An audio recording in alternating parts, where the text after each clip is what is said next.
C'est actuellement la plus grande guerre en Afrique, puisque en termes de nombre de victimes, on est à 13 millions de déplacés et à probablement 4 millions de réfugiés.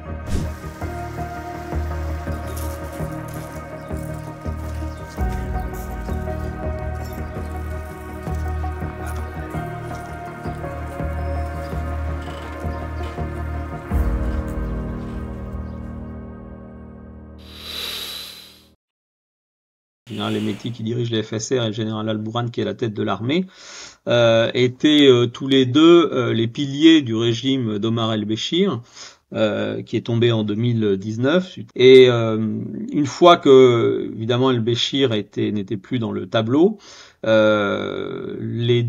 ces deux dauphins, en quelque sorte, étaient tous les deux candidats à sa succession. Donc ils se sont débarrassés du gouvernement de transition en 2021. On chassé le gouvernement de transition à ce moment-là et ont pris le pouvoir. Mais tout le monde savait à partir de ce moment-là, en 2021, qu'il ne pouvait pas y avoir deux chefs dans le palais présidentiel.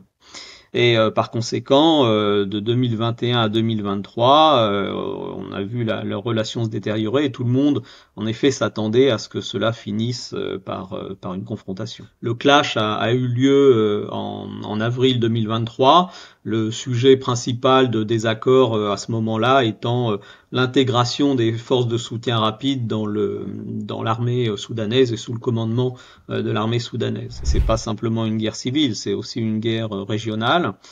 Et les ressorts externes sont de nature, quelque sorte. C'est d'une part les rivalités moyen-orientales qui se projettent dans ce pays africain, dans cette guerre africaine.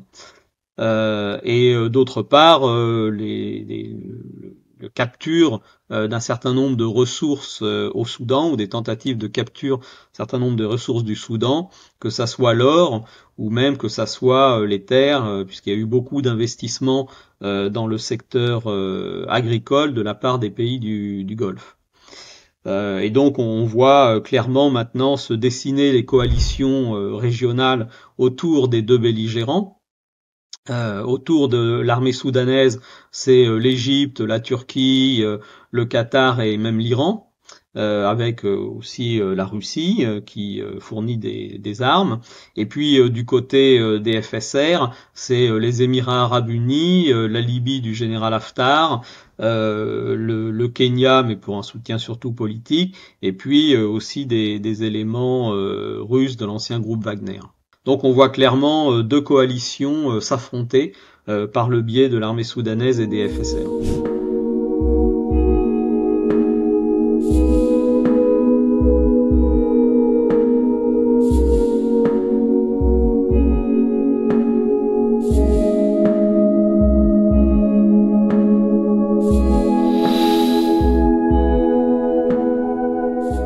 Et il y a deux raisons à ça. Premièrement, c'est que, comme je le disais, c'était le seul bastion à l'ouest, au Darfour, tenu encore par l'armée soudanaise.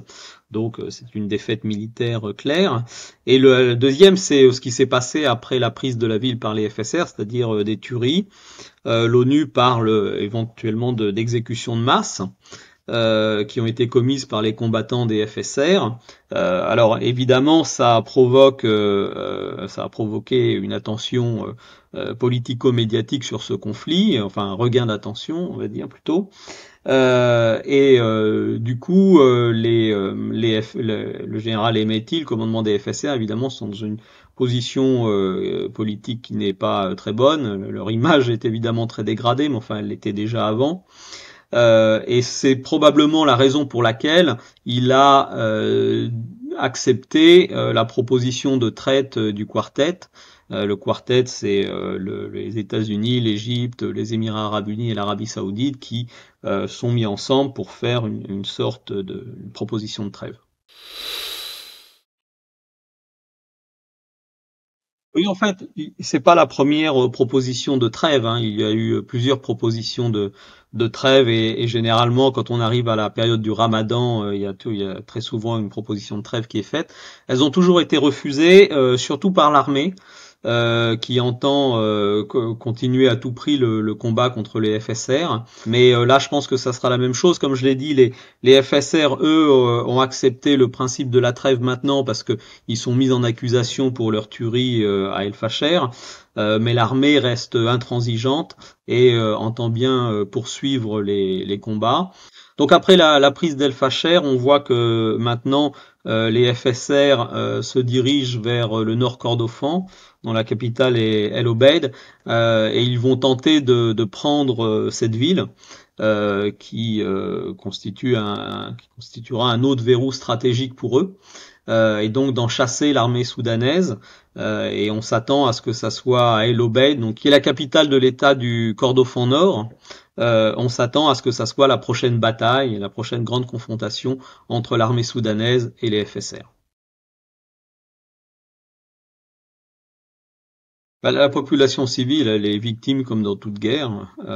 Donc c'est actuellement la plus grande guerre en Afrique, puisque en termes de nombre de victimes, on est à 13 millions de déplacés et à probablement 4 millions de réfugiés. Donc c'est des volumes qui en font le plus grand conflit en Afrique actuellement, avec des situations d'insécurité alimentaire qui sont très très graves, puisque l'IPC, qui est l'index qui mesure la situation alimentaire, est entre 3 et 5 en fonction des régions du Soudan, et 5, il faut savoir que c'est la famine. Donc ils sont entre la disette et la famine.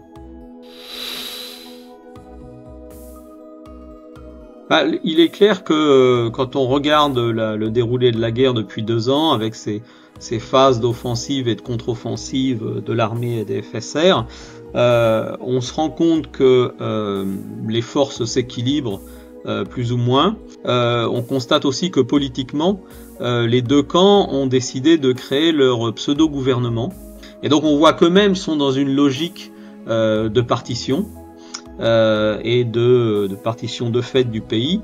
Alors il faut se rappeler que le Soudan est déjà un pays qui a perdu sa partie sud en 2011, qui est devenue indépendante avec le Soudan du Sud, et que on pourrait très bien maintenant se retrouver dans une autre partition est-ouest, celle-là.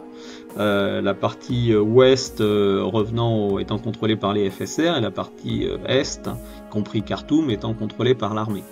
Mais je pense ça ira probablement plus loin que ça, parce que, comme je le disais, il y a beaucoup de forces de milices locales qui sont très assez significatives au Kordofan, Darfour, et même dans des États de l'Est maintenant du Soudan. Et par conséquent, ces forces vont demander aussi leur part du gâteau, leur part du Soudan en quelque sorte. Et donc on risque d'aller vraiment vers une fragmentation du pays et d'aller vers un scénario libyen.